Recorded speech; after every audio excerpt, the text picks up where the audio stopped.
சரி, இப்படி இருக்கும்போது கடந்த சனிக்கிழமை காலை திருகோணமலை செல்ல வேண்டிய புகையிரதத்தில் நான் சென்று பயணித்துக் கொண்டிருக்கின்றேன். திருகோணமலைக்கு போகும் அந்த புகையிரதத்தில் காலை 5:45க்கு கோட்டை புகையிரத நிலையத்திலிருந்து நான் பயணித்துக் கொண்டிருக்கிறேன். எந்திரமுள்ள புகையிரத நிலையத்திற்கு அருகாமையில் பதுளையிலிருந்து கொழும்பு நோக்கி வந்த புகையிரதத்துடன் ஒரு கார் மோதுகிறது.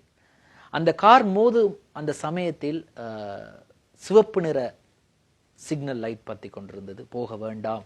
அதே போன்று அந்த மணி சத்தம் ஒலிக்கும், ஆபத்து அலாம் ஒலித்து கொண்டிருந்தது, ஒளி சமீட்சைகள் ஒலித்து கொண்டிருந்தது. அதையும் மீறி அந்த கார் சென்றது. எனவே காரில் சென்ற இருவரும் உயிரிழந்தார்கள்.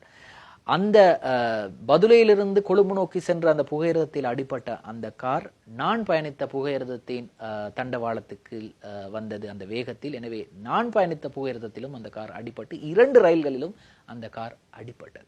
எனவே இந்த காரில் ஏறிய பெண்மணி, பாதையில் நின்று கொண்டிருந்த ஒரு பெண்மணி, புகையிரத வேலை நிறுத்தம் காரணமாக எங்கேயோ இருந்து யாரோ ஒருவர் ஓட்டி வந்த காருக்கு கையை விட்டு நிறுத்தி இருக்கிறார். அந்த கார் நிறுத்தப்பட்டிருக்கின்றது.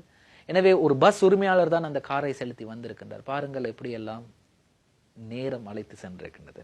செய்தி இன்றைய திவைன பத்திரிகையில் வெளியாகின்றது, பார்க்கலாம். தும்ரியக்கை சத்ஞா கிரியாத்மக வெத்தி, அதாவது சிக்னல் ஒழித்து கொண்டிருக்கையிலே தான் இந்த சம்பவம் இடம்பெற்றிருக்கின்றது. எனவே புகையிரத வேலை நிறுத்தம் காரணமாக இந்த 44 வயது பெண்மணி ரத்மலான பகுதியிலே ஒரு தனியார் நிறுவனத்திலே வேலை செய்கிறார். செக்யூரிட்டி கார்டாக, பாதுகாப்பு உத்தியோகத்தராக வேலை செய்கிறார். அன்றைய தினம் காலை புகையிரதம் வேலைநிறுத்தம் காரணமாக இல்லாத காரணத்தினால் இந்த காரை நிறுத்தி இருக்கின்றார். எனவே இந்த காரில் ஏறி வந்திருக்கின்றார். வரும்போது தான் இந்த சம்பவம் நடந்திருக்கின்றது. எனவே மிக கவனமாக நீங்கள் புகையிரத கடவையை கடக்க முற்படும் போது மிக கவனமாக இருக்க வேண்டும். இந்த புகையிரத கடவையில் கேட் இல்லை. பலரும் கூறுகிறார்கள் பல சம்பவங்கள் இடம்பெற்றிருக்கின்றது, ஆனால் இன்னும் அதற்கான கேட் போடப்படவில்லை.